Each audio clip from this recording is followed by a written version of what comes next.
first take us through this green hydrogen for fuel. Plans to create hydrogen hubs in places like the Hunter Valley, where there are now coal mines. I guess this is to make coal miners think. And where there's, of course, an election in the offing.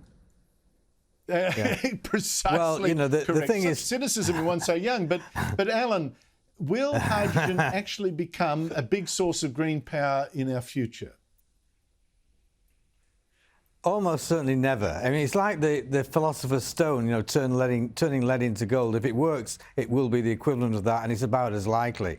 Quite frankly, the sort of numbers that the Prime Minister is talking about for getting hydrogen costs down, he calls them a stretch level of $2 per kilogram, which is equivalent to about 2 or 3 times the price of a coal-based electricity. Now, we're not reached there. It's twice that price already. So, you know, we basically, there is very little chance of this happening. But the energy, the hydrogen area has got a whole history of us doing this for some time. You know, we started off small. Oh, there was $70 million in the budget. Now they've decided to put another $280 million towards it. They're going to be strategically located, presumably where voters will appreciate the government's largesse.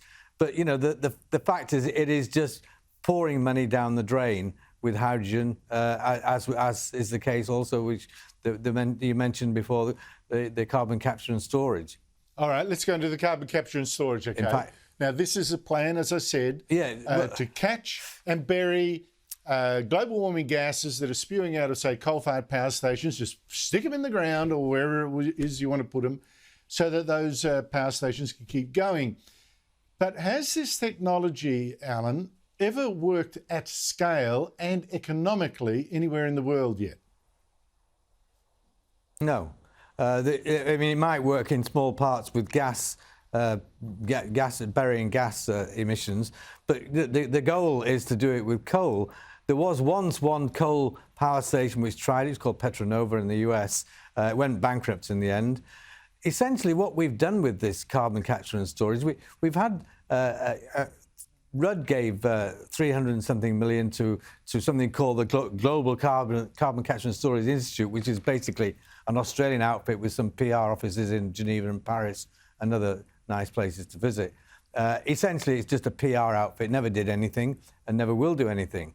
It's one of these things that basically, if we did global capture and storage, we would basically be getting electricity at something like $130, $140 a megawatt hour, which is maybe 3 times the cost.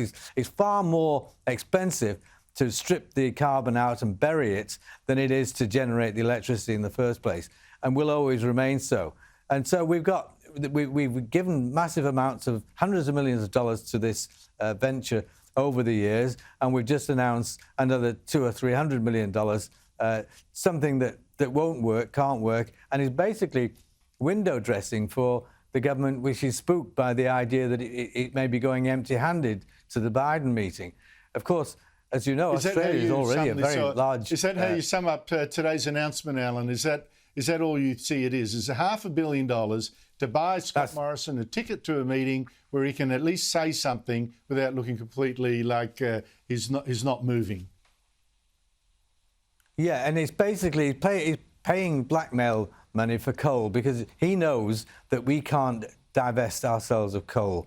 Basically, it's the only it's a basic level of competitive energy we have, and so he's looking around at other things we can do to persuade the rest of the world that we're doing as much as we are doing. In fact, we are spending a great deal more on renewable largesse and wasting money on renewables, solar and wind, roughly twice as much as per capita as the US, 6 times as much as China. You know, so basically we have a story, if you believe you want the story along those lines, but Australian diplomats and Australian politicians really don't want to shout it too loudly. They're afraid of shouting it too loudly because of people like... That's not entirely their fault, Alan. Also, they've got a media pack that is determined to believe that we're doing nothing at all. We're the embarrassment of the world. And Scott Morrison should be ashamed of himself, and he's got the two former Prime Ministers on his back. Alan Moran, thank you so much indeed for your time.